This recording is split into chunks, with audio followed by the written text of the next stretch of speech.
మమ్ములను అతిమిక్కిలిగా ప్రేమించిన మా గొప్ప తండ్రి, మీకు వందనాలు నాయన.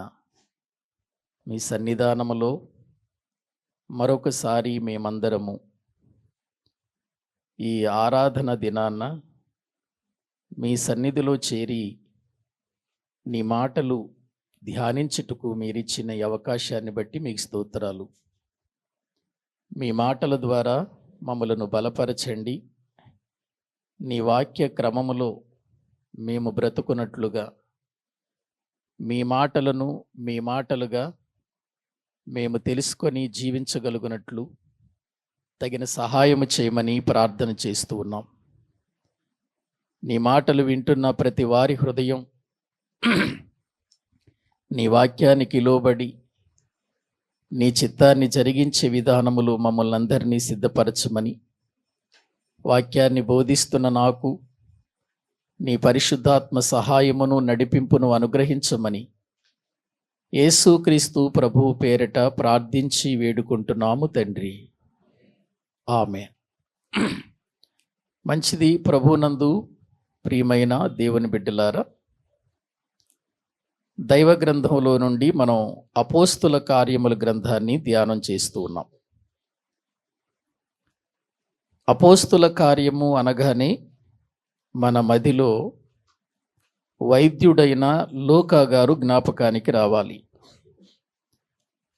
ఎందుకంటే ఈ పుస్తకాన్ని వ్రాసింది లూకా గారే గనుక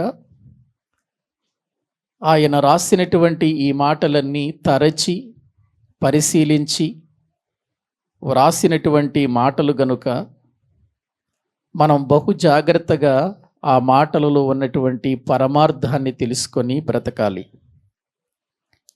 సంఘము ప్రారంభించబడినటువంటి దినాలలో 4 విషయాలలో ఎడతెగకుండా ఉండాలి అని మనము నేర్చుకుంటున్నటువంటి ప్రియులారా విధానం.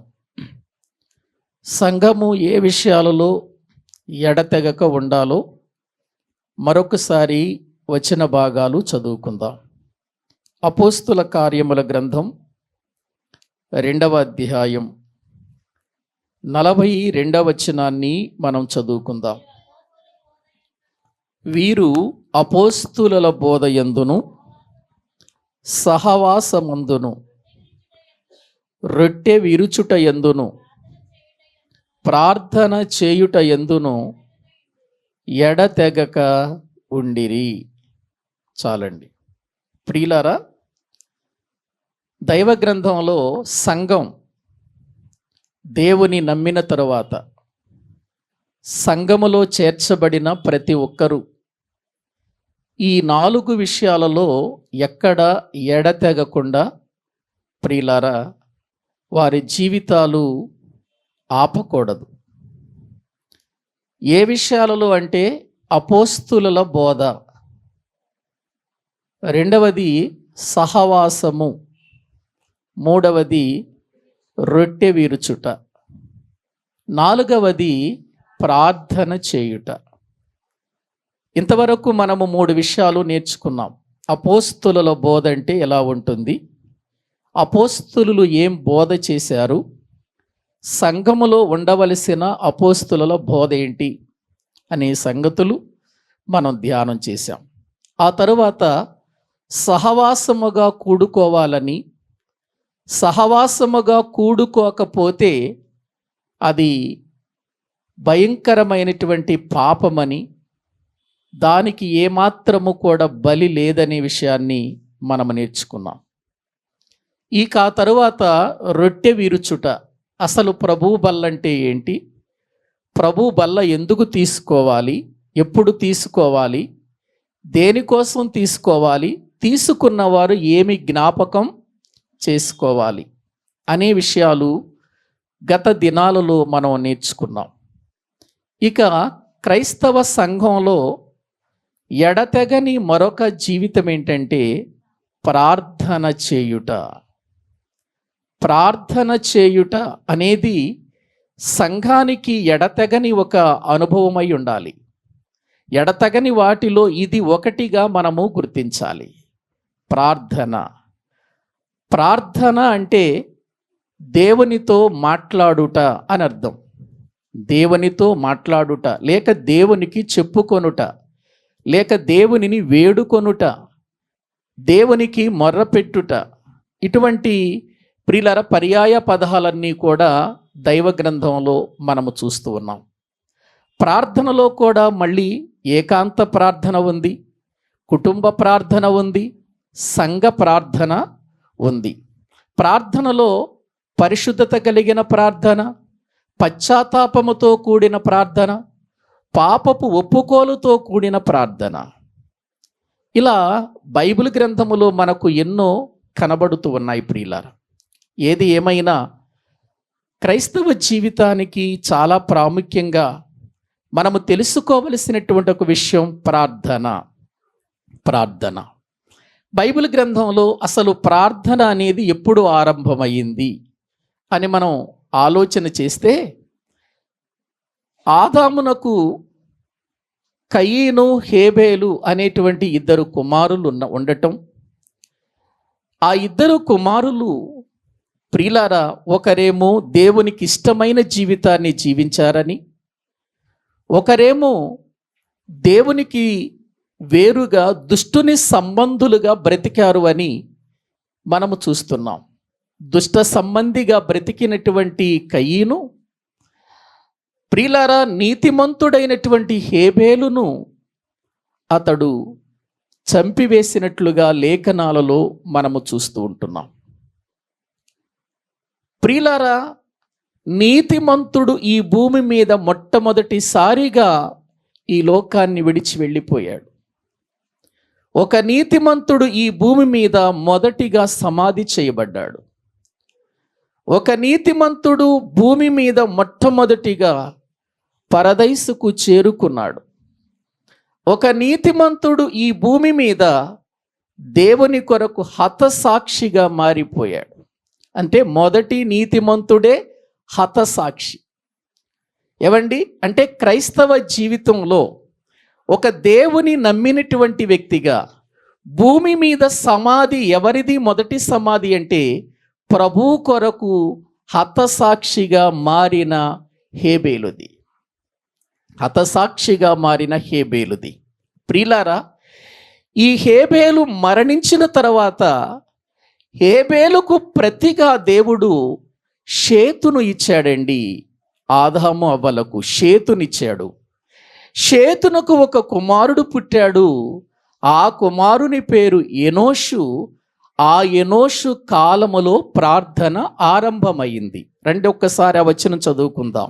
ఆది కాండము బైబిల్ గ్రంథములో నుండి 4వ అధ్యాయము. ఆది కాండము 4వ అధ్యాయము 26వ వచనం. మరియు షేతునకు కూడా కుమారుడు పుట్టెను, అతనికి ఎనోషను పేరు పెట్టెను. అప్పుడు యెహోవా నామమున ప్రార్థన చేయుట ఆరంభం.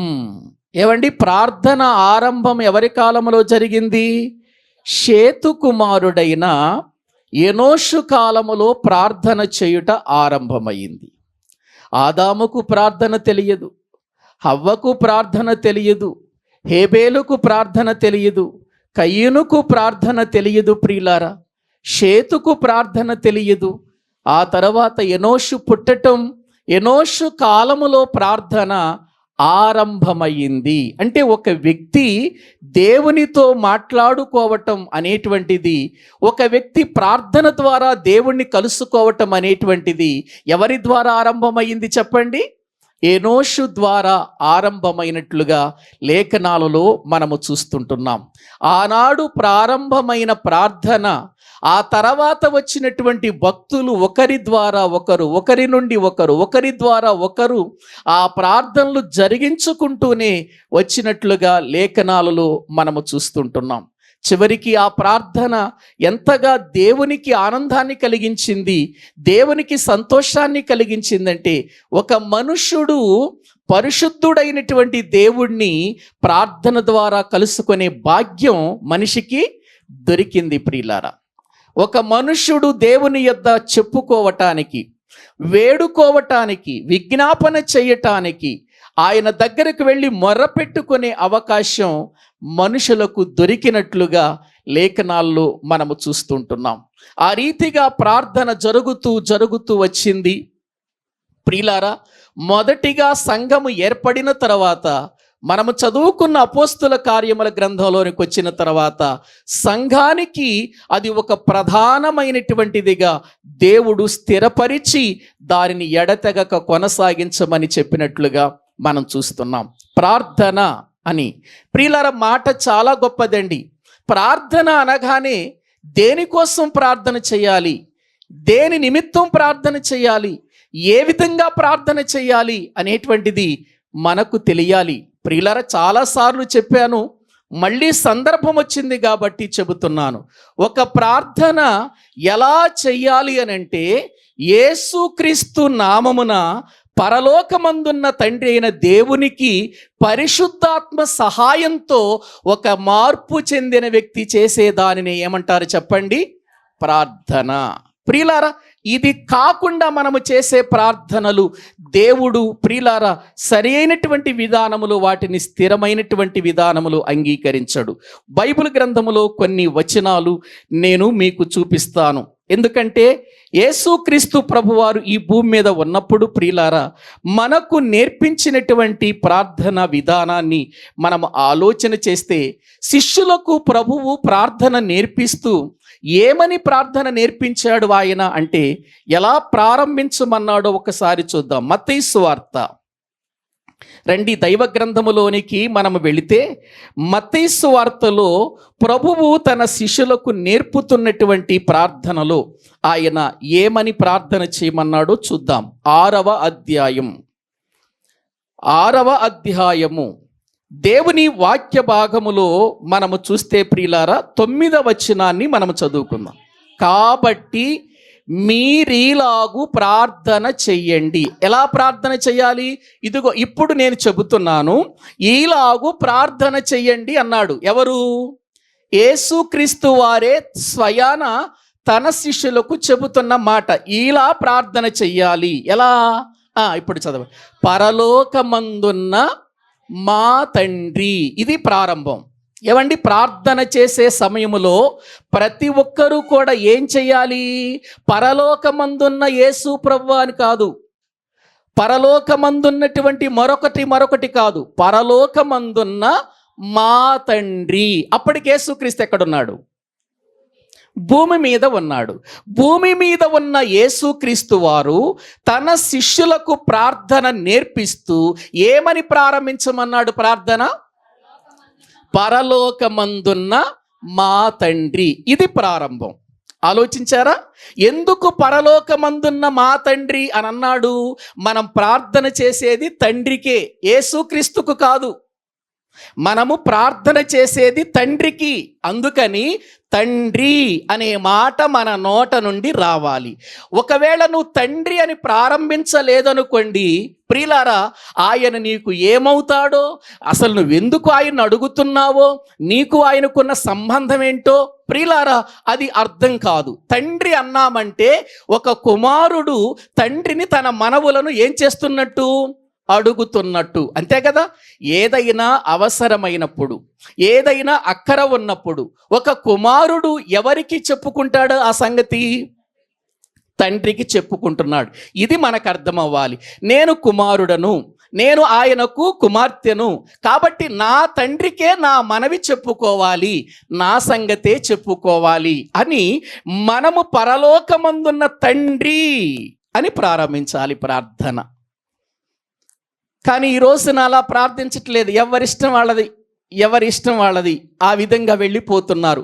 ఎందుకంటే బైబిల్ తెలియక, బైబిల్ను సరైన విధానములో ప్రియులారా తెలుసుకోలేక, బోధించక చాలామంది ఆ వాతావరణాన్ని, ఆ విధానాన్ని పోగొట్టుకుంటున్నారు.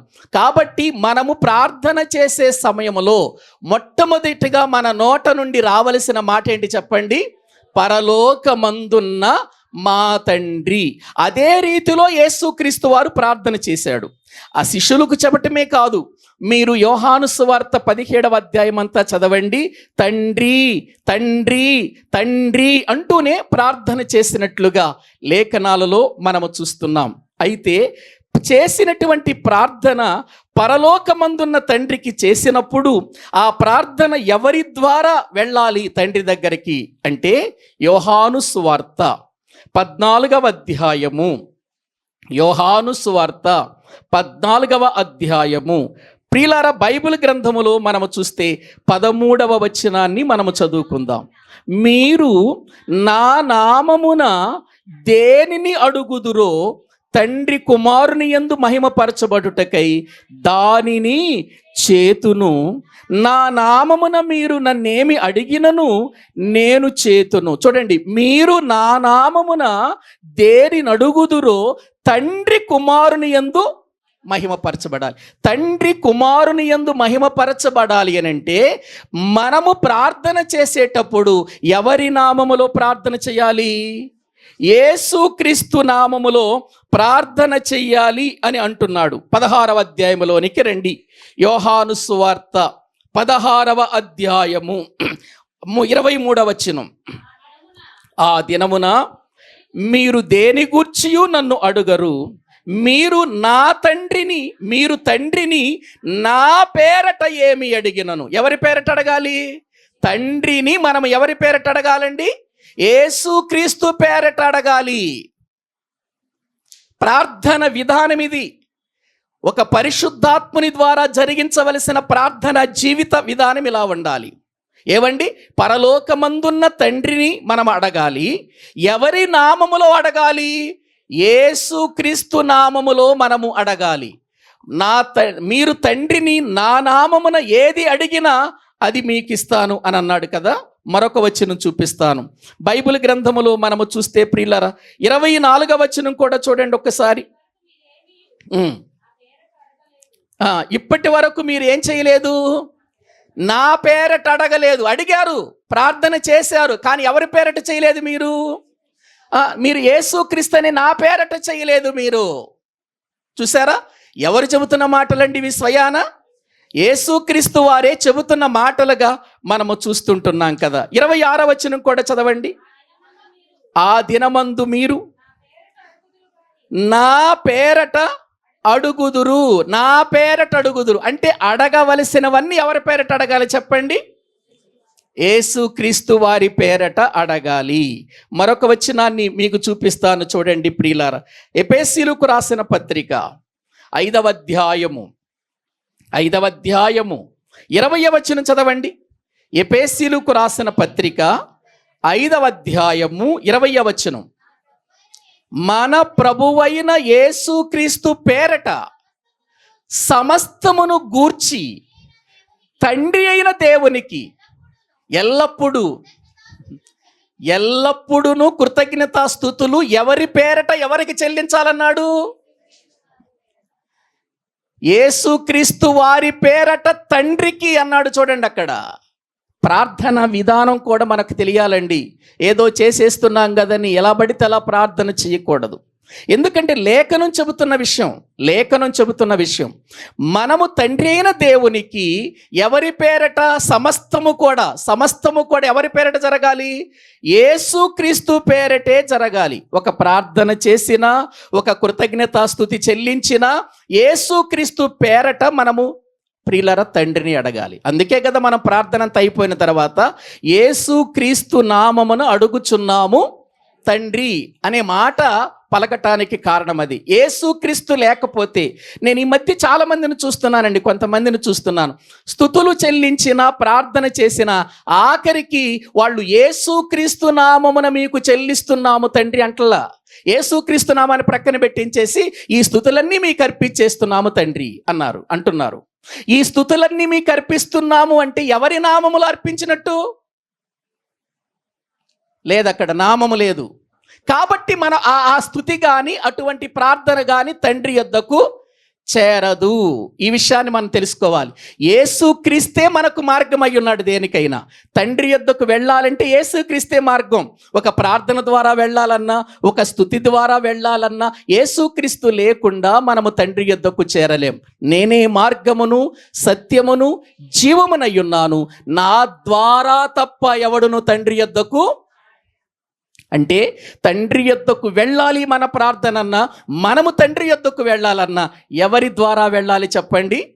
యేసుక్రీస్తు ద్వారా మాత్రమే వెళ్ళాలి అనేది బైబిల్ చెబుతున్న విషయం. ప్రియులారా, మరొక మాట చదవండి.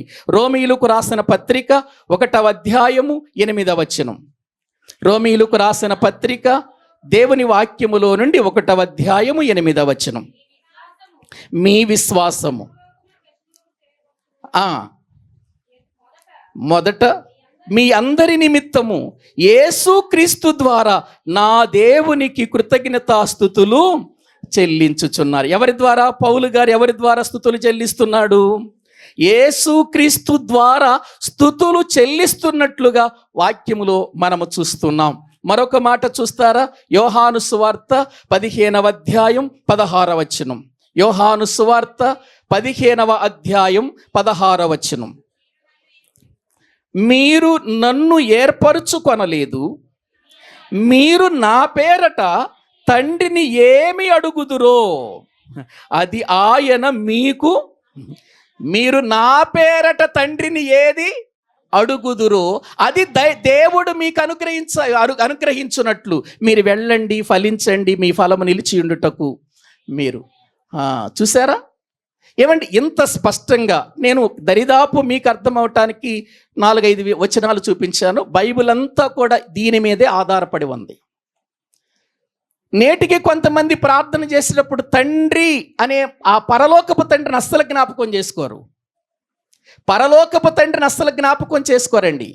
అసలు పరలోకపు తండ్రి లేకుండా యేసుక్రీస్తు ఎక్కడి నుండి వచ్చాడు? పరిశుద్ధాత్ముడు ఎక్కడి నుండి వచ్చాడు? మనం ఎక్కడి నుంచి వచ్చాం? ఏవండి, యేసుక్రీస్తు రావటానికి, పరిశుద్ధాత్ముడు రావటానికి, మనము రావటానికి కారకుడెవరు? తండ్రి. ఆత్మయ్యున్న తండ్రి, శరీరధారి అయిన తండ్రి కాదు. శరీరధారి అయింది కుమారుడు. పరలోకములో ఉన్న తండ్రి ఏ మాత్రము కూడా ప్రియులారా ఆయన శరీరము లేనివాడు, ఆత్మయ్యున్నాడు. అందుకే దేవుడు ఆత్మ గనుక ఆయనను ఆరాధించువారు ఆత్మతోనూ సత్యముతోనూ. ఇది మనసులో పెట్టుకొని మీరు బైబిల్ చదివితే బైబిల్ మీకు అర్థమవుతుంది. ఈ 3 విషయాలు, తండ్రి, కుమారుడు, పరిశుద్ధాత్ముడు, వీరిని మనసులో పెట్టుకొని బైబిల్ గ్రంథం చదివితే చాలా వరకు మనకు బైబిల్ అర్థమవుతుంది. ప్రియులారా, ప్రార్థన చేసే విధానం ప్రారంభం ఇలా: తండ్రి, పరలోకమందున్న తండ్రి. ప్రియులారా, ఆ పరలోకమందున్న తండ్రికి మనము ఎవరి నామమున, ఎవరి పేరట ప్రార్థన చెయ్యాలి అని అంటే యేసుక్రీస్తు ప్రభు వారి పేరట చెయ్యాలి. ఎలా చెయ్యాలి? పరిశుద్ధాత్మ సహాయముతో. ప్రార్థన ఎట్లా పెడితే అట్లా కాదు, పరిశుద్ధాత్మ సహాయముతో. ఒకసారి కొరింథీయులకు రాసినటువంటి మొదటి పత్రిక రండి చూద్దాం. బైబిల్ గ్రంథములో ప్రియులారా, మనము ఏదో చేసేస్తున్నామన్నట్లుగా మనము చేసేస్తున్నాము, కానీ మన ప్రార్థన విధానం ఎలా ఉండాలో 8వ అధ్యాయము బైబిల్ గ్రంథములో 26వ వచనాన్ని మనము చదువుకుందాం. 8వ అధ్యాయం రోమీయులకు రాసిన పత్రిక 8వ అధ్యాయము 26వ వచనం. అటువలే ఆత్మయు మన బలహీనతను చూచి మనకేం చేస్తున్న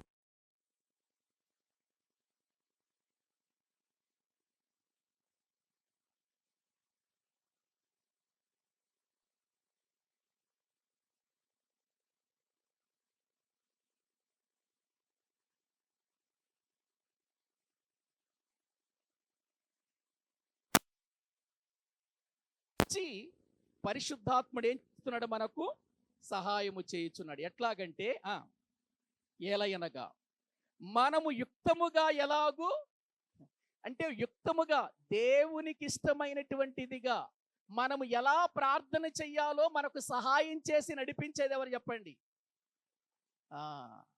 పరిశుద్ధాత్ముడు మనలో ప్రార్థన చేయిస్తున్నాడు అనటానికి కారణం ప్రియులారా, ఇదిగో ఎప్పుడు మనకు తెలుస్తుందంటే పరలోకమందున్న తండ్రికి క్రీస్తు యేసు పేరట మనము ప్రార్థన చేసేటప్పుడు ఆ విధానం ప్రియులారా తండ్రి యొక్క విధానం అయితే, లేఖనాల విధానం అయితే, అప్పుడు అది పరిశుద్ధాత్ముడు చేయించే ప్రార్థన అనేది మనకు తెలుస్తుంది. ఆలోచించండి, పరిశుద్ధాత్మ ఎలాగూ మనము యుక్తముగా ప్రార్థన చేయవలెనో మనకు తెలియచేస్తుంది. మనకు తెలియదు, కానీ ఎవరు తెలియచేస్తున్నారు? అందుకే పౌలు గారు ఏమంటాడో చూద్దాం. ఇప్పుడు రండి, కొరింథీయులకు రాసిన మొదటి పత్రిక, కొరింథీయులకు రాసినటువంటి మొదటి పత్రిక, దేవుని వాక్యములో 14వ అధ్యాయము, 14వ అధ్యాయము 14వ వచనాన్ని ప్రియులారా 15వ వచనాన్ని చదువుకుందాం. కాబట్టి ఎట్లా చేయాలి ప్రార్థన? పరిశుద్ధాత్మ యొక్క సహాయంతో ప్రార్థన చేయాలి. ఆత్మతో ప్రార్థన చేతును, మనసుతో ప్రార్థన చేతును. ప్రార్థన ఎలా చేయాలండి? ఆత్మ సహాయం తీసుకోవాలి, మనసు కూడా అక్కడే పెట్టాలి. కొంతమంది కొన్నిసార్లు ప్రార్థన చేస్తున్నారో తెలియదు, లేకపోతే నడిపిస్తున్నారో కూడా తెలియదు. కొంతమంది నడిపిస్తూనే ప్రార్థన చేస్తూ ఉంటారు, కొంతమంది ప్రార్థన చేస్తుంటేనే నడిపిస్తూ ఉంటారు. ప్రియులార, కారణం ఏంటి అంటే మనసు అక్కడ లేదు. మనసుతో ప్రార్థన చెయ్యాలి, తర్వాత ఆత్మతో ప్రార్థన చెయ్యాలి. మనసు ఆత్మ రెండు ఉండాలి. మనం ప్రార్థన చేసేటప్పుడు మనసు ఒక చోట పెట్టుకొని ఏదో చెయ్యకపోతే ఏదో జరిగిద్దని చేస్తే దానివల్ల ప్రయోజనమే ఉండదు. ఆలోచించండి, ప్రార్థన విధానం ఇది. ప్రియులారా ఆలోచించండి, ఇది దేవుడు సంఘానికి అప్పగించిన ఒక గొప్ప క్రియ. అందుకే అపోస్తుల బోధ యందును, సహవాసము యందును, రొట్టె విరుచుట యందును, ప్రార్థన చేయుట యందును ఎడతెగక ఉండమన్నాడు. ఇప్పుడు చెబుతాను, దేనికోసం మనం ప్రార్థన చేయాలి? దేనికోసం? సంఘములో ఉన్న మనం సంఘములో దేనికోసం మనం ప్రార్థన చెయ్యాలి అనంటే ప్రియులారా చూద్దాం రండి. బైబిల్ గ్రంథములో మనము చూడగలిగితే రోమీలకు రాసిన పత్రిక 10వ అధ్యాయము మొదటి వచనం. రోమీలకు రాసిన ప్రియులర పత్రిక 10వ అధ్యాయము మొదటి వచనం. సహోదరులారా, ఇశ్రాయేలీలు రక్షణ పొందవలెనని నా హృదయాభిలాషయు వారి విషయమై నేను దేవునికి చేయు ప్రార్థనై ఉన్నది. అంటే ఇప్పుడు చెప్పండి, ప్రార్థన ప్రాముఖ్యంగా దేనికోసం చేయాలి? ప్రజల రక్షణార్థం ప్రార్థన చేయాలి. ప్రజల రక్షణార్థం ప్రార్థన చేయాలి. ప్రియులారా ఆలోచించండి, మనము ఎన్నెన్నో రకాల ప్రార్థనలు చేస్తున్నాము, కానీ రక్షణ పొందనటువంటి వారి నిమిత్తము మనం ఏం చేయటం లేదు, ప్రార్థన చేయటం లేదు. సంఘ ప్రార్థన దేని మీద ఆధారపడి ఉండాలి? సంఘ ప్రార్థన అసలు ప్రాముఖ్యంగా ఎవరి కోసం చేయాలి అని అంటే ప్రియులారా, నశించిపోతున్న ఆత్మల కొరకు, నరకానికి వెళ్ళిపోతున్న ఆత్మలు దేవుని మార్గములోనికి వచ్చి పరలోకానికి వాళ్ళు వెళ్ళాలి. ఒకనాడు మనము కూడా పాపములో ఉన్నప్పుడు మన కోసం కూడా ఎంతోమంది ప్రార్థన చేశారు. వాళ్ళు చేసిన ప్రార్థనే ప్రియులారా మనల్ని రక్షణ మార్గములోనికి నడిపించింది. కాబట్టి మన ప్రార్థన ఎప్పుడు కూడా ప్రజల రక్షణార్థమై ఉండాలి. అది మన కుటుంబంలో రక్షణ పొందని వారా, లేకపోతే వెలుపట రక్షణ పొందని వారా, లేకపోతే ప్రియులారా మన సంఘములో కానీ లేకపోతే సంఘానికి వెలుపట ఉన్నవారు రక్షణ పొందని వారా? రక్షణ పొందని ప్రజల కొరకు మన ప్రార్థన. ఎందుకంటే యేసుక్రీస్తు వారు భూమి మీదకి వచ్చింది ఎందుకు? అందరినీ రక్షించటానికే కదా వచ్చింది ఆయన. పాపులను రక్షించుటకు క్రీస్తు యేసు లోకమునకు వచ్చాడు. లోకానికి ఎందుకు వచ్చాడు? యేసుక్రీస్తు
మనం ఇప్పుడు యేసుక్రీస్తు యొక్క హృదయం, యేసుక్రీస్తు యొక్క తలంపు, యేసుక్రీస్తు యొక్క ప్రియులరా వచ్చినటువంటి పనేంటి?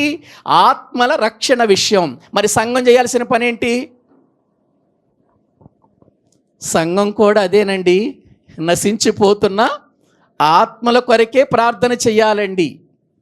నశించిపోతున్న ఆత్మల కొరకే సంఘం ప్రార్థన చేయాలి. కాకపోతే ఈ రోజున ఏం జరిగిపోతుందంటే అసలు ఆత్మరక్షణ గురించి ప్రక్కన పెట్టేశారు. మా రోగాలు బాగు చేయి, మా కష్టాలు తీసేయి, మాకు అది కావాలి, ఇది కావాలి, లోక సంబంధమైనటువంటి వాటితో నింపేసేయి మమ్మల్ని. ఈ లోక సంబంధం గురించే మాట్లాడుకుంటున్నారు, వీటి గురించే ప్రార్థన చేస్తున్నారు. అసలు మొట్టమొదటిగా ఒక రక్షించబడిన వ్యక్తి సంఘములో చేర్చబడిన తర్వాత సంఘ బిడ్డలందరూ కూడా కలిసి దేనికోసం ప్రార్థన చేయాలంటే ఆత్మల రక్షణ. ఇశ్రాయేలీలందరూ రక్షణ పొందవలెనని నా అభిలాష నేను నా దేవునికి చేయు ప్రార్థనయునయున్నది అని పౌలు గారు మాట్లాడుతున్న ఆ మాటలలో ఉన్నటువంటి విషయాన్ని మీరు గుర్తించండి ప్రియులారా. యేసుక్రీస్తు వారు దానికోసమే ప్రార్థన చేశాడు. ఆయన అపోస్తలులు, ఆయన శిష్యులు వాటి కోసమే ప్రార్థన చేశారు.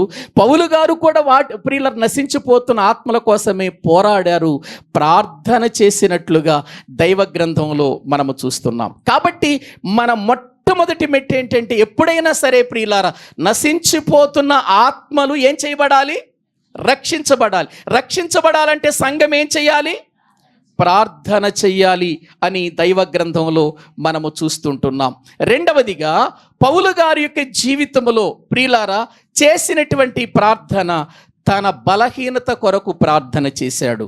ఒకసారి కొరింథీయులకు రాసిన 2వ పత్రిక ప్రియులారా 12వ అధ్యాయం 7వ వచనం చదవండి. కొరింథీయులకు రాసినటువంటి 2వ పత్రిక 12వ అధ్యాయము 7వ వచనం. నాకు కలిగిన ప్రత్యక్షతలు విశేషముగా ఉన్నందున నేను హెచ్చిపోకుండా నిమిత్తము నా శరీరములో ఒక ముళ్ళు నేను అత్యధికముగా హెచ్చింపకుండునట్లు నన్ను నలగగొట్టుటకు సాతాను యొక్క దూతగా ఉంచెను. అది నా యొద్ద నుండి తొలగిపోవలెనని ముమ్మారు వేడుకొంటిని. నా కృప నీకు చాలును.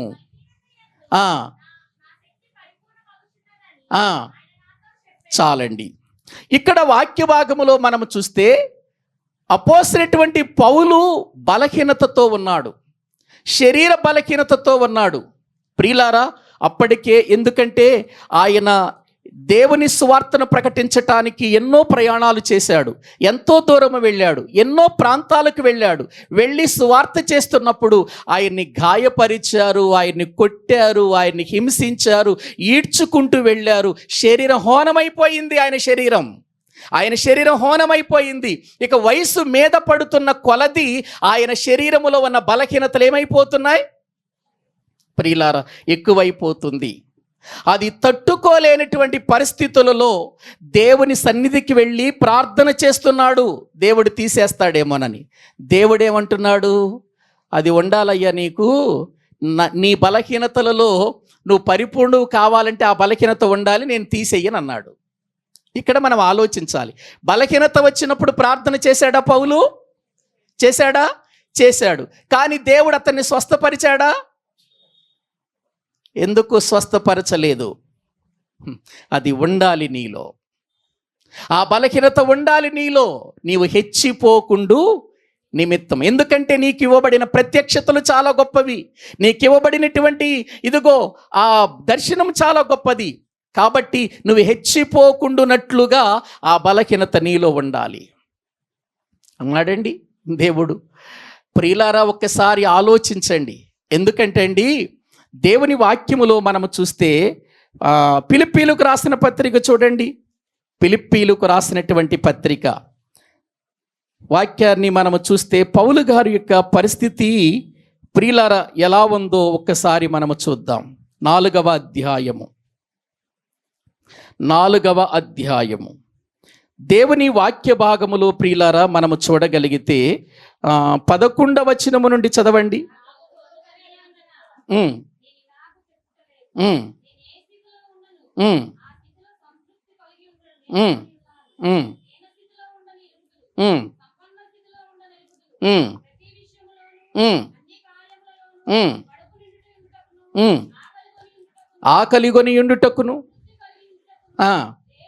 లేమిలో ఉండుటకును నేర్చుకొని ఉన్నాను.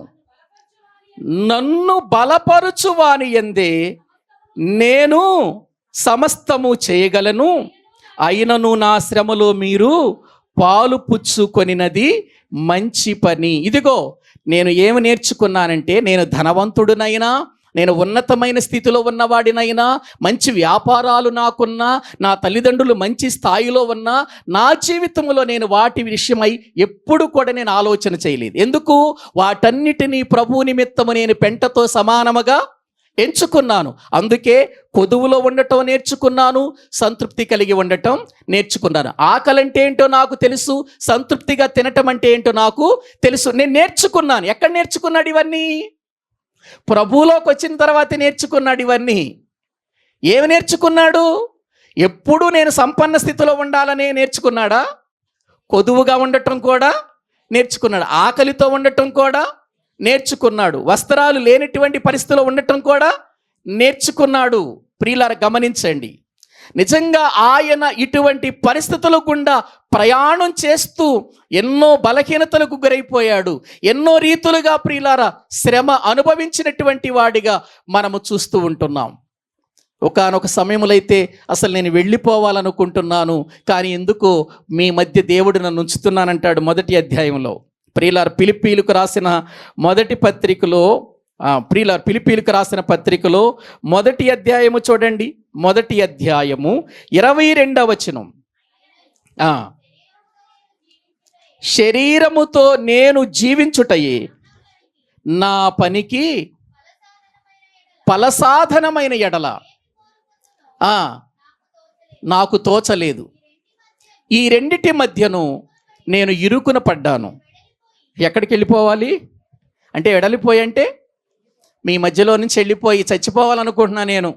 ఎందుకు? నాకు కలిగిన పరిస్థితులు అటువంటివి. శరీరములో ఉన్న బలహీనతను తట్టుకోలేకపోతున్నాడు పౌలు గారు. ఆ బలహీనతను తట్టుకోలేకపోతున్నాడు. ఇంకా మీరు గలతీయులకు రాసిన పత్రికలో చూడండి ఎంత బాధ అనుభవిస్తున్నాడు ఆయన. చూద్దాం. గలతీయులకు రాసిన పత్రిక 4వ అధ్యాయము దేవుని వాక్యములో 12వ వచనము నుండి చదువుకుందాం. సహోదరులారా, నేను మీ వంటి వాడనైతిని గనుక మీరును నా వంటి వారు కావాలనని మిమ్మును వేడుకొనుచున్నాను. మీరు నాకు అన్యాయము చేయలేదు. మొదటిసారి శరీర దౌర్బల్యము ఏం కలిగిందట ఆయనకి? శరీరము దౌర్బల్యమైపోయింది. శరీరము సహకరించట్లా ఆయనకి. శరీరము బలహీనమైపోయింది.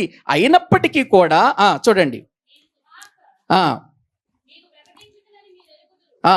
నేను సువార్త మీకు ప్రకటించితనని మీరు ఎరుగుదురు. అప్పుడు నా శరీరములో మీకు శోధనగా ఉండిన దానిని బట్టి మీరు నన్ను ఏం చేయలేదు. నా పరిస్థితి బాగుండలేదు, నా ఆరోగ్యం బాగుండలేదు, నేను లేవలేనటువంటి పరిస్థితిలో కూడా ఇదిగో నేను మీకు శోధనగా ఉన్నా కూడా, మీకు శోధనగా ఉన్న ఆ టైంలో నేను మీకు శోధనగా ఉన్నా కూడా మీరు అనుభవించారు, నన్ను పట్టుకున్నారు, నన్ను లేవనెత్తారు, నన్ను ఇదిగో సువార్త చేయటానికి మీరే చేతులు పట్టుకుని తీసుకుని వెళ్ళారు. ఎందుకంటే శరీరం ఏమైపోయింది? దౌర్బల్యమైపోయింది. నేను మీకు శోధనగా ఉన్నా అయినా కూడా మిమ్మల్ని ఏం చేయలేదు మీరు నన్ను. చూసారా? ఆనాడు గలతీ సంఘస్థులండి, పౌలు గారు నడవలేని పరిస్థితిలో, పౌలు గారు వృద్ధాప్యమైన పరిస్థితిలో, పౌలు గారి యొక్క శరీరము దౌర్బల్యమైపోయినప్పుడు, అయ్యా నువ్వు ఉండాలి, ఎటువంటి పరిచర్య అయినా మీకు చేస్తామయ్యా, ఏ విధమైన పరిచర్య అయినా మీకు చేస్తామయ్యా. అదే అంటాడు పౌలు గారు, నేను శోధనగా ఉన్నాను మీకు, అయినా మీరేం చేయలేదు, మీరు నన్ను తృణీకరింపలేదు, నిరాకరింపనైను లేదు. కానీ దేవుని దూత వలెను క్రీస్తు యేసు వలెను మీరేం చేశారు? నన్ను అంగీకరించారు. నా శరీరం పని చేయకపోయినా, నా శరీరం మీకు శోధనగా ఉన్నా, ఇదిగో నా బాధలను బట్టి మీరు నా బాధలో పాలు పంచుకొని నాకు మీరు తృణీకరించకుండా ఎంతో సహాయపడ్డారు అని అంటాడు. ఏవండి, ఇటువంటి పౌలు గారు ప్రభు సన్నిధిలో ప్రార్థన చేస్తే దేవుడు ఏం చేయలేదండి? తన బలహీనతను తీసివేయటానికి ఇష్టపడలేదు. అదే మనం అయితేనా? ఎప్పటి నుంచో వెళుతున్నామండి ప్రార్థనకి, ఎప్పటి నుంచో చేస్తున్నామండి, ఉపవాస ప్రార్థనలు కూడా చేస్తున్నామండి, అయినా దేవుడు మా రోగాన్ని తీసేయలేదండి అని ఆయన మీద మనము ప్రియులారా రకరకాలుగా మనం ఒక విషయం చెబుతున్నాను. బలహీనత వచ్చినప్పుడు ప్రార్థన చేయటమే మన పని. అది ఉంచాలా తీసేయాలా అనేటువంటిది ఎవరి పని? దేవుని పని. గ్రహించండి, కొన్నిసార్లు ఆ వ్యక్తి యొక్క జీవితంలో మార్పు చెందాలి, ఆ వ్యక్తి రక్షణ పొందలేదు అని ఒకవేళ అనుకుంటే ప్రియులారా, దేవుడు ఆ వ్యక్తిని స్వస్థపరచొచ్చు. ఆ విశ్వాసహితమైన ప్రార్థన బట్టి దేవుడు బాగు చేయొచ్చు, బాగు చెయ్యకపోవచ్చు మనకు పాఠానికి నేర్పటానికి. అంటే ఆయన మనకు స్వస్థత ఇవ్వకపోయినా ప్రార్థన చేయాలి, ఇచ్చినా ప్రార్థన చేయాలి. రెండు మనకు పాఠాలే. ఇవ్వకపోయినది మనకు పాఠమే, ఇచ్చినా మనకు పాఠమే. అందుకే ప్రియులారా, మీరు వెళ్ళండి, ప్రార్థన చెయ్యండి. మీ పనేంటి? బలహీనులైన వారి కొరకు ఏం చేయండి? ప్రార్థన చెయ్యండి. యాకోబు పత్రిక చూడండి ఒక్కసారి. బైబిల్ గ్రంథంలో మనము చూస్తే యాకోబు పత్రిక దేవుని వాక్యాన్ని మనము చూడగలిగితే ఏమన్నాడో చూద్దాం. 5వ అధ్యాయం 14వ వచనం. మీలో ఎవడైనను రోగి అయి ఉన్నాడా, అతడు ఎవరిని పిలిపించాలి? సంఘపు పెద్దలను పిలువనంపవలెను. వారు ప్రభువు నామమున అతనికి నూనె రాచి అతని కొరకు ప్రార్థన చేయవలెను. విశ్వాస సహితమైన ప్రార్థన ఆ రోగిని స్వస్థపరుచును, ప్రభు అతన్ని లేపును. అతడు పాపములు చేసిన వాడైతే పాప క్షమాపణ నొందును. చూసారా? ఎవడైనా రోగి అయితే సంఘపు పెద్దలను పిలువనంపిస్తే వాళ్ళు ఏమి రాసి ప్రార్థన చేయాలి? ఏ నూనె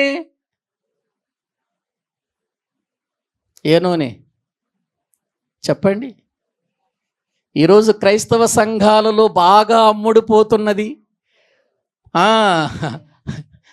ఏమండి, ఎక్కువగా ఆ కొబ్బరి నూనె ఫ్యాక్టరీ వాళ్ళకి మనమే లాభాన్ని చేకూరుస్తున్నట్టుగా అనిపిస్తుంది. ఎక్కడ చూసినా ఏ డబ్బాలు ఉంటాయి? ఉందా కొబ్బరి నూనె అని? ఇక్కడ మార్కు సువార్తలకు రండి. మార్కు సువార్త బైబిలుగా మనము ధ్యానం చేయాలి, మనకిష్టమైనట్టు బోధించకూడదు. 6వ అధ్యాయము 13వ వచనం. అనేక దయ్యములు వెళ్ళగొట్టుచు నూనె రాచి అనేకులగు రోగులను. ఏ నూనె? అక్కడ కూడా లేదు. మరేంటి మనోళ్ళు ఎక్కువ కొబ్బరి నూనె వాడుతున్నారు? నూనె అంటే ఎన్ని రకాల నూనెలు ఉన్నాయి? పెట్రోల్ కూడా నూనె, తెలుసా? ఆయిల్ అంటాం, అది కూడా ఆయిల్. అంటే ఏంటి? డీజిల్ కూడా ఆయిలే, అది కూడా నూనె. కిరోసిన్ ఆయిలే, కొబ్బరి నూనె ఆయిలే, మంచి నూనె ఆయిలే, రిఫైండ్ అయిన ఆయిల్, అది కూడా ఆయిలే. ఏ ఆయిల్ రాయమన్నారు? ఉందా బైబిల్లో? మరి ఎందుకని మనోళ్ళు కొబ్బరి నూనె డబ్బాలు ఎక్కువ వాడేస్తున్నారు? ఎక్కడ చూసినా క్రైస్తవులు నూనె రాచి ప్రార్థన చేయమన్నాడు. మరి ఎక్కడ రాయాలి నూనె? ఇప్పుడు ఎక్కడ రాయాలి నూనె? నొసటి మీద సిలువ గుర్తు, అదేగా మనం చేసేది. ఇక్కడ ఆనాటి దినాలలో ప్రియులారా ఔషధాలు ఎక్కువ లేవు కనుక, ప్రియులారా మనిషి యొక్క జీవితంలో బాగుపడటానికి ఎన్నో రకాలైన ఔషధాలు లేవు గనుక ఏం చేసేవాళ్ళంటే, ఎక్కడైనా బలహీనత ఉంటే ఆ బలహీనత దగ్గర నూనె రాసేవాళ్ళు. ఆ నూనె రాసి ప్రార్థన చేసేవాళ్ళు. అక్కడి వరకు ఎందుకండి? కాలు ఏదైనా వాపు వచ్చింది అనుకోండి, ఏం చేస్తాం మనం? నూనె రాసి దాన్ని ఏం చేస్తాం ప్రియులారా? తోముతాం కదా దాన్ని, నూనె రాసి. కొన్నిసార్లు అవధం రాయొచ్చు. ఇప్పుడంటే అవధం ప్రియులారా ఎక్కడ దొరకట్లేదు అనుకోండి. దొరికినా ఎవరు దాన్ని కొనుక్కోవట్లేదు, వాడట్లేదు, అసలు వాడుకలో లేదు. ఏవండి అవధం రాసేవాళ్ళు. ఏవండి అలాగే పిల్లలకు ఎప్పుడైనా కడుపు ఉబ్బరంగా ఉంటే ఏం చేసేవాళ్ళు? జిల్లేడు ఆకుల మీద అవధం ప్రియుల రాసి దాన్ని ప్రియుల కొంచెం వేడి చేసి పొట్ట మీద వేస్తే ఉబ్బరం అంతా ఏమైపోయేది? తగ్గిపోయేది. ఏమండి, ఆనాటి దినాలలో ఎందుకు అప్పుడు ఔషధాలు ఎక్కువగా లేవు అంటే ఎక్కడ బలహీనత ఉంటే అక్కడ రాసేవాళ్ళు. మనోళ్ళు ఎక్కడ బలహీనత ఉన్నా నొసటి మీద సిలువ గుర్తేయటమే అయిపోయింది. ఎందుకంటే వాక్యమును ప్రియులార సరైన విధానములో అర్థం చేసుకొనక చాలామంది జీవితాలలో ప్రియులార ఇది ఇక ఈ కొబ్బరి నూనె ఎలా అయిపోయిందో చెప్పనా? యేసు రక్తం. కొబ్బరి నూనెకి పెట్టిన పేరేంటి ఈరోజు క్రైస్తవ్యం? యేసు రక్తం. యేసు రక్తం అది. ఇదేమో ఎక్కడో ప్రియులారా గుడుల్లోనో లేకపోతే ఎక్కడెక్కడో కొట్టిన కొబ్బరికాయలన్నీ తీసుకొచ్చి మిషన్లో ఆడించి నూనె తీస్తారు. ఇది నూనె పరలోకము నుండి దిగి వచ్చిన యేసుక్రీస్తు పరిశుద్ధమైన రక్తముతో ఈ మలినమైపోయినటువంటి కొబ్బరి నూనెతో పోల్చేస్తున్నారంటే అసలేమైనా జ్ఞానం ఉందా నేటి క్రైస్తవ సంఘాలకు? బైబిల్ అర్థమయ్యిందా? బైబిల్ అర్థమయ్యిందా? రేపు దేవుని ఎదుట నిలబడాలి మనం ప్రతి చిన్న విషయంలో. ఏమర్థమయ్యింది? సంఘపు పెద్దలను పిలువనంపించి నూనె రాశారు అని అంటే అక్కడ అతడు ప్రియులారు ఎక్కడైతే బలహీనత ఉందో ఆ బలహీనత దగ్గర నూనె రాయటం వలన వాడికి కొంత స్వస్థత కలిగేది. దేవుడి ప్రార్థన చేయటం వలన ప్రియులారా ఆ విశ్వాసయుతమైన ప్రార్థన వలన దేవుడు ఆ వ్యక్తిని ఏం చేసేవాడు? స్వస్థపరిచేవాడు. యెషయాకు ప్రియులార భయంకరమైన రోగం వచ్చింది, మరణకరమైన రోగం వచ్చింది. మరణకరమైన రోగం వస్తే ఇదిగో హిజ్కియాకు మరణకరమైన రోగం వస్తే దేవుడు యెషయాను పంపించి ప్రార్థన చేయమన్నాడు. ప్రార్థన చేయమన్నాడు. ప్రియులార విషయం చెప్పమన్నాడు. చెప్పాడు. ప్రియులార ఆ తర్వాత అతనికి అంజూరపు పండ్ల ముద్ద పెట్టమన్నాడు. అతని పుండు దగ్గర పెట్టమన్నాడా? పెట్టమన్నాడు. ఎందుకు?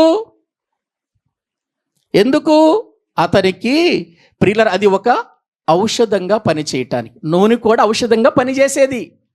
నూనె కూడా ఔషధంగా పనిచేసేది కాబట్టి ఆ దినాలలో ఔషధంగా వాడేవాళ్ళు నూనె. ఇప్పుడేమైపోయింది? ఇది కొబ్బరి నూనె ఎక్కువైపోయింది మనకు.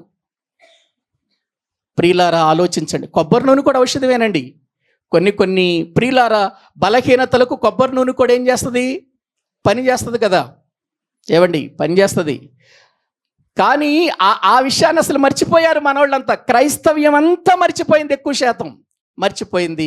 వెళ్ళగానే నొసట సిలువ వేస్తే లేకపోతే స్ప్రే కొట్టేస్తే ఆ వ్యక్తి ఏమైపోతాడు? ఇక్కడ నేను ఒక విషయం చెబుతాను. విశ్వాస సహితమైన ప్రార్థన రోగిని బాగు చేస్తుందా? లేకపోతే నువ్వు ప్రియులారా వేసుకునేటువంటి ఆ యొక్క నూనె లేకపోతే అది నీకు పని చేస్తుందా? ఏవండి, దేవుడు మానవ జీవితాలలోనండి ఇదిగో ఇటువంటి పరిస్థితులే వస్తాయని చెప్పి దేవుడు ప్రియులారా ఒక అద్భుతమైనటువంటి విషయాలను మొదటి నుండి కూడా మానవులందరికీ తెలియచేస్తూ వచ్చాడు. ఆకులలో ఔషధం పెట్టాడు. ఏవండి, చెట్లలో ఔషధం పెట్టాడు. మనమేమో పిచ్చి మొక్కలు అనుకుంటాం. పిచ్చి మొక్కలు అనుకున్నవన్నీ కూడా ఏంటి చెప్పండి? మనకు ఔషధాలున్నాయి అందులో. తెచ్చుకోండి, అవి పెట్టుకోండి, ప్రార్థన చేసుకోండి. దేవుడు ఏం చేస్తాడు? మిమ్మల్ని స్వస్థపరుస్తాడు. కొంతమంది అయితే అసలు మందులే వాడరు. అదేదో గొప్ప విషయం అయినట్టు అసలు మేము మందులు వాడటం లేదండి అని అంటారు. అట్లా మందులు వాడక నాకు తెలిసిన ఒక పాస్టర్ గారు మందులు వాడనని కూర్చొని చివరికి ప్రియులారా షుగర్ వచ్చి ఆ షుగర్కి మందులు వాడక కాలంతా కుళ్ళిపోయి కాలు తీసేసి చివరికి శరీరం అంతా కుళ్ళిపోయి చచ్చిపోయాడు. మందులు కూడా ఎవరిచ్చినవి చెప్పండి? దేవుడిచ్చినవే. దేవుడిచ్చిన సృష్టిలో దేవుడు ముందే నిర్ణయించాడు వాటిని. కాబట్టి ప్రియులారా మన జీవితంలో ప్రార్థన అనేటువంటిది మొట్టమొదటిగా రక్షణ పొందాలి. అది ముందు ప్రాముఖ్యం.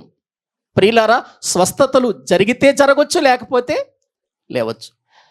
ప్రియులారా వెళ్ళిన ప్రతి వారికి స్వస్థతలు జరుగుతాయంటే జరగవు. అది దేవుని ప్రణాళిక.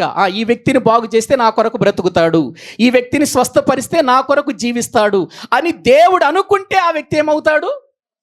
దేవుడు స్వస్థపరుస్తాడు. అంతే తప్ప ప్రియులారా, నేను చేయటం వలనో నువ్వు చేయటం వలనో మనలో గొప్పతనం లేదు. గొప్పతనం ఎవరిలో ఉంది? దేవునిలో ఉంది. కాబట్టి మనం చూడవలసింది ఎవరిని? దేవుని చూడాలి, దేవుని మీద ఆనుకోవాలి, ఆయన సన్నిధిలో మనం ప్రార్థన చేయాలి. సంఘపు పెద్దలను పిలువనంపించి నూనె రాసి ప్రార్థన చేస్తే అతడు పాపము చేసిన వాడైతే తన పాపముల నుండి ఏం చేస్తానన్నాడు? పాప క్షమాపణ పొందుతాడు అని వాక్యంలో చూస్తున్నాం. కాబట్టి ప్రియులారా, మనకు ప్రాముఖ్యమైనటువంటిది ఏంటో అది మనకు తెలియాలి. ఇక తరువాత మనం దేనికోసం ప్రార్థన చేయాలో తెలుసా? సంఘము పరిపూర్ణతలోనికి రావాలి. కొలసీలకు రాసిన పత్రిక 4వ అధ్యాయము 12వ వచనం. కొలసీలకు రాసిన పత్రిక 4వ అధ్యాయము 12వ వచనం. మీలో ఒకడును క్రీస్తు యేసు దాసుడునైన ఎపఫ్రా మీకు వందనములు చెప్పుచున్నాడు. మీరు ఏం కావాలి? సంపూర్ణులను, ప్రతి విషయములో దేవుని చిత్తమును గూర్చి సంపూర్ణాత్మ నిశ్చయత కలవారునై నిలకడగా ఉండవలెనని ఇతడు ఎల్లప్పుడూ మీ కొరకు తన ప్రార్థనలో పోరాడుచున్నాడు. కొలసీ సంఘానికి అపోస్తలుడైన పౌలు ఎపఫ్రాను గుర్తు చేస్తున్నాడు. ఎపఫ్రా ఏం చేస్తున్నాడట? సంఘాల కొరకు వారు పరిపూర్ణులు కావాలని, దైవ చిత్తములో వారు బ్రతకాలని, పరలోకాన్ని వాళ్ళు సంపాదించుకోవాలని వారి కొరకు సంఘములో ఏం చేస్తున్నాడు? అతడు ప్రార్థనలో పోరాడుతున్నాడు. సంఘములో ఎందుకు? సంఘము పరిపూర్ణతలోనికి రావాలి అంటే మనము క్రీస్తు యేసు స్వారూప్యములోనికి మార్చబడాలి. అందుకే పౌలు అంటాడు, మీ యందు క్రీస్తు స్వరూపము ఏర్పడు వరకు నేను ప్రసవేదన పడుచున్నాను. అంటే ఏ స్వరూపం రావాలి మనకి? వాక్యం విని విని విని ఏ స్వరూపం రావాలి? క్రీస్తు స్వారూప్యం రావాలి. విని విని ఆ స్వారూప్యం రావాలి, ఆ మాటలు రావాలి, ఆ విధానం రావాలి, ఆ తగ్గింపు రావాలి, ఆ క్షమాపణ గుణం రావాలి, ఆ ద్వేషము, అసూయ, కక్షలు లేనటువంటి జీవితం రావాలి. అంటే యేసు క్రీస్తు లాగా మనం మారకపోతే పరలోకానికి వెళ్ళాం. బాప్తీసం తీసుకున్నంత మాత్రాన పరలోకానికి వెళ్తాం అనుకుంటున్నామేమో. యేసు క్రీస్తు లాంటి మనసు రావాలి మనకు. అందుకే క్రీస్తు యేసునకు కలిగిన ఈ మనసు మీరును కలిగి ఉండండి అని ఎందుకన్నాడు? క్రీస్తు యేసు లాంటి మనసు వస్తేనే క్రీస్తున్న లోకానికి వెళతాం. అది లేకుండా బాప్తీసం పొంది మళ్ళీ లోకంలో జీవిస్తూ, లోకాశల్లో బ్రతుకుతూ, లోక పాపములో ప్రియులార బ్రతుకుతూ, మళ్ళీ లోకస్తులు చేసినట్టుగానే మనం చేసి మళ్ళీ ఆదివారం ప్రార్థనకు వచ్చి మళ్ళీ క్షమాపణ కోరి మళ్ళీ వెళ్ళిపోయి మళ్ళీ మన ఇష్టం వచ్చినట్లు వారం అంతా చేసి మళ్ళీ ఆదివారం వచ్చి మళ్ళీ క్షమాపణ, ఇది దేవునికి అస్సలు పనికిరాదు. అది దేవుడు అంగీకరించడు. దేవుడు అంగీకరించడు. నువ్వేం చేయాలి? వాక్యం వినే కొలది ప్రియుల మార్పు రావాలి. ప్రియులారా, వాక్యము వింటున్న మనం ఆలోచించాలి. దేవుని పిల్లలముగా మనం ఎందుకు ప్రార్థన చేయాలనేది తెలియకపోతే చాలా నష్టం. ప్రియులారా, ఆలోచించండి. యేసుక్రీస్తు ఈ లోకానికి ఎందుకు వచ్చాడు, ఎందుకు చనిపోయాడు, ఎందుకు సమాధి చేయబడ్డాడు, ఎందుకు తిరిగి లేచాడు, ఆయన తన పనిని అపోస్తలులకు అప్పగించి ఎందుకు వెళ్ళిపోయాడు, మళ్ళీ రెండవసారి ఎందుకు తిరిగి రాబోతున్నాడు, ఇవన్నీ తెలుసుకోకుండా ఏదో మన జీవితాలలో బాగు కోసం, మన జీవితాలలో ఏదో ప్రియులార లోక సంబంధమైన వృద్ధి పొందటం కోసం దేవుని దగ్గరికి వెళితే ప్రియులార అది కాదు మనకు కావలసింది. అలాగనుకుంటే అపోస్తలులలో ఎవరొక్క ధనవంతుడైన చూపించండి. మీరు పలానా ఆయన ధనవంతుడండి అని చూపించండి.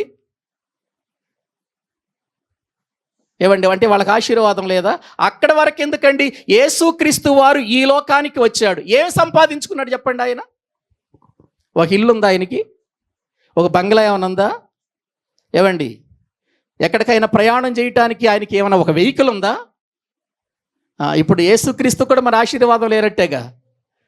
మనుషులు ఈ లోక సంపదను చూచి ఇదే ఆశీర్వాదం అనుకుంటున్నారు, కానీ అసలైన ఆశీర్వాదం పరలోకాన్ని సంపాదించుకొనుట అనే విషయాన్ని మర్చిపోయారు.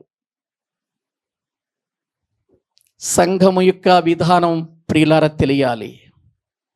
ఇక సంఘము ప్రార్థించవలసింది ప్రియులార బోధకుల కొరకు ప్రార్థించాలి. బోధకుల కొరకు ప్రార్థించాలి. ఒక్కసారి వాక్యములు చూద్దాం రండి. లేఖనాన్ని మనము చూచినట్లయితే ప్రియులారా, వ్రాయబడినటువంటి మాటలండి. యాకోబు తెసలోనికలకు రాసినటువంటి మొదటి పత్రిక 5:25 చూడండి. సహోదరులారా, మా కొరకు ప్రార్థన చేయుడి. దేవుని సేవకులు ఎంతో ప్రయాసతో దేవుని వాక్యాన్ని మోసుకొని ఎన్నో స్థలాలకు వెళ్ళి దేవుని వాక్యాన్ని ప్రకటిస్తున్నారు. ఎంతో భారంతో వెళుతున్నారు. ఆరోగ్యం బాగుండకపోయినా, పరిస్థితులు బాగుండకపోయినా, అనుకూలమైన పరిస్థితులు లేకపోయినా ప్రియులారు వెళుతున్నారు. వారు వెళ్ళి వాక్యాన్ని చెబితే అక్కడ దేవుని కార్యాలు జరగాలి అని అంటే సంఘం ఏం చేయాలి చెప్పండి? సంఘము ప్రార్థన చేయాలండి. ఏవండి, పేతురు చెరసాల్లో ఉన్నాడండి. ఎవరు ప్రార్థన చేశారు చెప్పండి? సంఘము ప్రార్థన చేసింది. అంటే బోధకులు దేవుని పరిచర్యలో ఉన్నప్పుడు సంఘమంతా కూడా దైవ సేవకుని కొరకు ఏం చేయాలి చెప్పండి? ప్రార్థన చేయాలయ్యా. సేవకుడు వాక్యాన్ని బోధించటానికి వెళ్ళాడయ్యా. అక్కడ నీ వాక్యాన్ని బోధిస్తున్నప్పుడు అనేక ఆత్మలు రక్షించబడాలి నాయన, అనేక మంది ఆత్మీయ స్థితిలో బలపడాలి నాయన అని సంఘం ఏం చేయాలండి? ప్రార్థన చేయాలి. చేశారు ఎప్పుడన్నా? చేస్తున్నారు ఎప్పుడైనా? నా సహోదరులారా, మా కొరకు ప్రార్థన చేయండి అని అంటున్నాడు. ఆలోచించండి. ఇవండి మన జీవితాలలో ఇంకా ఇలా చెప్పుకుంటూ వెళ్ళిపోతే ఎన్నో ఎన్నో విషయాలు ప్రియులారా మనం ప్రార్థన చేయవలసి ఉండగా మనకు ప్రార్థన ఎక్కట్లేదే. సంఘాల్లో పాటలు పాడేవాళ్ళు ఉన్నారు, బోధ చేసేవాళ్ళు ఉన్నారు, పరిచర్య చేసేవాళ్ళు ఉన్నారు. ప్రార్థన చేసేవాళ్ళు కనబట్టల్లా. ప్రార్థన చేసేవాళ్ళు కనబడటం లేదండి ప్రియులారా. ఎప్పుడైనా ఒకసారి మీటింగ్ పెట్టాలి అని అంటే మీటింగ్ కొరకు ఒక 40 రోజులు లేకపోతే ఒక 50 రోజులు ముందు నుంచే వచ్చి ఎంతోమంది ప్రియులారా సంఘంలో ప్రార్థన చేస్తూ ఉండేవాళ్ళు. అయ్యా, మీటింగులు చాలా అద్భుతంగా జరగాలి, అనేక ఆత్మలు రక్షించబడాలి నాయన, వాతావరణం, ఇవన్నిటి కొరకు ప్రార్థన చేసేవాళ్ళు. ఈరోజు ప్రార్థన చెయ్యండి అని చెబుతున్నా కూడా చేసేవాళ్ళు కనపట్టాలి. ఏది ప్రార్థన ఈ దినాల్లో? సంఘాలలో అసలు వ్యక్తిగతంగానే లేదు. ఇంకా వచ్చి ఇంకేం ప్రార్థన చేస్తారు? ప్రతి దినము లేచి ఎంతమంది ప్రార్థన చేయగలుగుతున్నారు ప్రియులారా? మీ గృహాలలో ఎంతమంది మోకరించగలుగుతున్నారు ప్రభు పాదాల దగ్గర? అందుకే కదా ఉదయాన్నం నేను లేచి మిమ్మల్ని లేపటానికే నేను వాట్సాప్లో ప్రియులారా మీకు వాక్యాన్ని చెప్పి ప్రార్థన చేస్తున్నాను. మీరు అదైనా విని తర్వాత అయినా సరే మోకరించి ప్రార్థన చేస్తారేమోనని. అది కూడా చాలామంది వినటం లేదు. ఉదయకాలములు 6-6:30 ప్రియులారా నేను ప్రార్థన చేసుకున్న తర్వాత చేసే పని అదే. మొట్టమొదటిగా మీకు ఏదైనా ఒక వాక్యాన్ని చెప్పి ఆ వాట్సాప్లో ప్రార్థన చేస్తుంది. ఎందుకంటే మిమ్మల్ని లేపాలి, మిమ్మల్ని పరలోకానికి తీసుకెళ్లాలని మా బాధ, దైవ రాజ్యానికి మిమ్మల్ని చేర్చాలనండి మా బాధ, మా వేదనదే. అందుకే మీకోసం ప్రయాసపడుతుంది. ఏదో 100 మంది రావాలని మా ఉద్దేశం కాదు, కానీ వచ్చిన వాళ్ళు పరలోకాన్ని సంపాదించుకునే స్థాయికి వెళ్ళాలి అని అంటే క్రీస్తు స్వారూప్యములోనికి మనము మార్చబడాలి అని అంటే మనము ఆ సంఘము కొరకు ఎల్లప్పుడూ ప్రార్థనలో పోరాడాలి. ఆలోచించారా? ఇలా ఎన్నో విషయాలు గురించి మనం ప్రార్థన చేయాలి. అందుకే అపోస్తుల బోధ యందును, సహవాసము యందును, రొట్టె విరుచుట యందును, ప్రార్థన చేయుట యందును ఎడతెగక ఉండని. ఒక దైవజనుడు ఇలా అన్నాడట, మీ ఊరిలో ఎంత ప్రార్థన చేసినా ఎవరైనా రక్షించబడటం లేదు, దేవుని సన్నిధికి రావటం లేదంటే ముందు మీరు వెళ్ళి సంఘస్థులందరినీ రాళ్ళు తీసి కొట్టండి అన్నాడట ఒక దైవజనుడు. ఎవరైనా ఆత్మలు రక్షించబట్టలేదు, ఒక చోట సంఘం ఉంది, ఆ సంఘములో ఆత్మలు రక్షించబడటం లేదంటే ఇదిగో సంఘాన్ని మేలుకొల్పాలంటే మీరు రాళ్ళు తీసుకొట్టండి వాళ్ళనే. ఆ రాళ్ల దెబ్బలు దీనైన మందిరంలోకి వెళ్ళి మోకరించి కన్నీళ్లు కారుస్తారు, అప్పుడు ఆత్మలు రక్షించబడతాయని అన్నాడు. ప్రియులారా, ప్రార్థన చాలా అవసరం సంఘానికి. ప్రార్థన లేనటువంటి జీవితం ప్రియులారా ప్రాకారాలు లేని గోడల వంటిది అన్నాడు ఒక భక్తుడు. వాక్యము ఎంత అవసరమో వాక్యముతో పాటు ప్రార్థన కూడా అంతే అవసరం. ప్రియులారా, వాక్యము ప్రార్థన ఇవి క్రైస్తవ సంఘానికి 2 కళ్ళు లాంటివి. ప్రియులారా, 2 కళ్ళల్లో ఒకటి లేదనుకో ఎట్లా ఉంటుంది? అది ఆ తేడా కనిపిస్తుందా? కనిపించదా? ముఖంలో ఆ విధానం కనిపిస్తుందా, కనిపించదా? ప్రియులారా, అందుచేతనే ఆలోచించండి. పౌలు గారు, ప్రియులారు, ఇక్కడ లూకా గారు ఆనాటి దినాలలో మొదటి సంఘాన్ని బాగా పరిశీలించాడు. ఆ సంఘములో ఉన్నటువంటి విషయాలను ఎత్తిపట్టి రాస్తున్నాడు. రక్షణ పొందిన ప్రతి ఒక్కరూ, సంఘములోనికి వెళ్ళిన ప్రతి ఒక్కరూ అపోస్తలుల బోధ ఏంటో తెలుసుకోవాలి. తర్వాత సహవాసముగా కూడుకునుట మానకూడదు. మూడవదిగా ప్రియుల రొట్టె విరుచుట. నాలుగవదిగా ప్రార్థన చేయుట. ఇది మన జీవితంలో జరగాలి అనేది దేవుడు తన సంఘములో ఏర్పాటు చేసిన ఎడతెగని ఒక జీవితం. ఇది ఎడతెగకూడదు అన్నాడు. ఎడతెగకూడదు అన్నాడు. ఎడతెగకూడదంటే మనం ఏం చేస్తున్నాం? తెగ్గొట్టేస్తున్నాం ఎక్కడికక్కడ. ప్రియులారా, ఆలోచించండి. మన చుట్టుప్రక్కల ఎంతోమంది నశించిపోతున్నారు. వారికి దేవుడంటే తెలియదు. పరలోకమందున్నటువంటి దేవుని సంగతి అస్సలు తెలియదు వాళ్ళకి. యేసుక్రీస్తు ఈ లోకానికి వచ్చి చేసిన త్యాగం చాలా మందికి తెలియదు. మనం ఎందుకు ఇక్కడ కన్నీరు కారుస్తున్నామో, ఎందుకు ప్రార్థన చేస్తున్నామో లోకానికి తెలియదు ఇది. కానీ అది మనకు తెలియాలి. సంఘంగా అది తెలుసుకొని మనము జీవించగలిగితే, ప్రియులారా, సంఘము ఒక క్రమశిక్షణలో ఉంటుంది. సంఘము నిత్య జీవము కొరకై ఎదురు చూడటానికి ప్రయాసపడుతుంది. దిద్దుకొని పరిపూర్ణమైన స్థితిలోనికి క్రీస్తు యేసునకు కలిగిన మనసు కలిగిన వారిగా మనం బ్రతకటానికి తోడ్పడుతుంది. ఈ విషయాలు ఎక్కడ మరిచిపోకుండా ఎడతెగక ప్రభు కొరకు బ్రతకటానికి మనం ఇష్టపడదాం. తలలు వంచండి. ప్రభు ఈ మాటలు దీవించునుగాక. అందరూ కూడా తలలు వంచండి. ప్రభు సన్నిధిలో ప్రార్థన చేసుకుందాం. ప్రభువా, నిజమే నాయన, రక్షణ పొందిన మొదటి దినాలలో ఎంతో ప్రార్థన చేసే మేము ఈ రోజున మోకరించటానికి మోకాళ్ళు వంగటం లేదయ్యా. ప్రార్థించటానికి మా మనసు రావటం లేదయ్యా. కన్నీరు కార్చవలసిన మేము నశించిపోతున్న ఆత్మల విషయమై నీ పాదాల చెంత చేరి పశ్చాత్తాపముతో నీ యొక్క నాయన మాటలను బట్టి కన్నీరు కార్చి ప్రార్థించవలసిన మేము ప్రార్థనా జీవితం కోల్పోయి బ్రతుకుతున్నాం. ఎప్పుడో మందిరములో జరిగే కూడికలప్పుడే మేము ప్రార్థన చేస్తున్నాము తప్ప వ్యక్తిగతంగా మా గృహాలలో మేము ప్రార్థన చేయట్లేదయ్యా.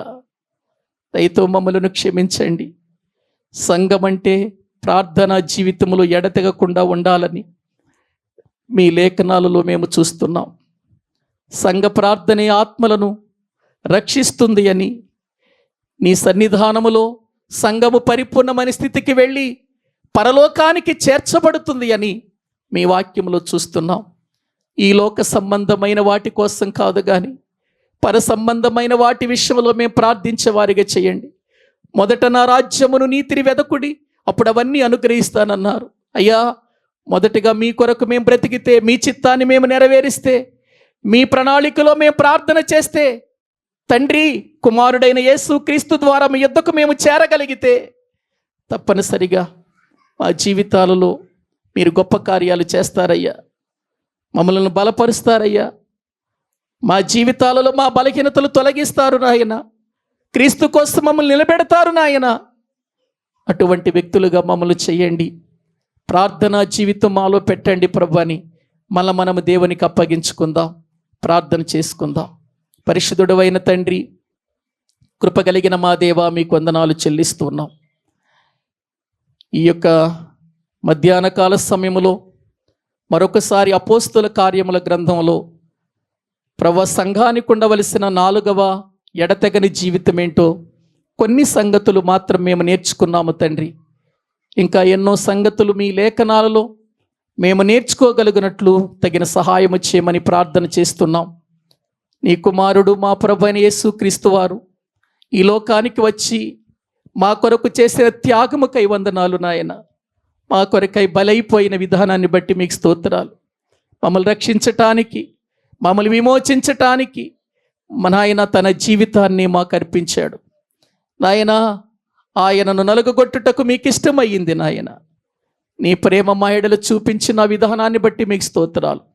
ప్రభు శరీరము, ప్రభు రక్తము మా మధ్యలో ఉండగా దాన్ని మేము ఎలా తీసుకోవాలో నాయన మీరు మాకు నేర్పించారు నాయన. బహు జాగ్రత్తగా ప్రభు బల్లలో పాలు పంపులు పొంది నీకు మహిమార్థమై బ్రతుకున్నట్లు మమ్మల్ని సిద్ధపరచమని మీ చేతులకు అప్పగించుకుంటూ సమస్త మహిమ ఘనత ప్రభావాలు మీకు చెల్లించుకుంటూ ఈ స్తుతి ఆరాధన మా ప్రభుని క్రీస్తు పేరట మాకు మేముగా మీకు సమర్పించుకుంటున్నాము తండ్రి.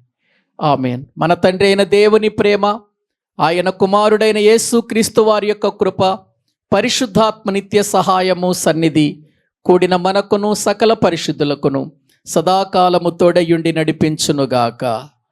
ఆమేన్. అందరికీ వందనాలండి.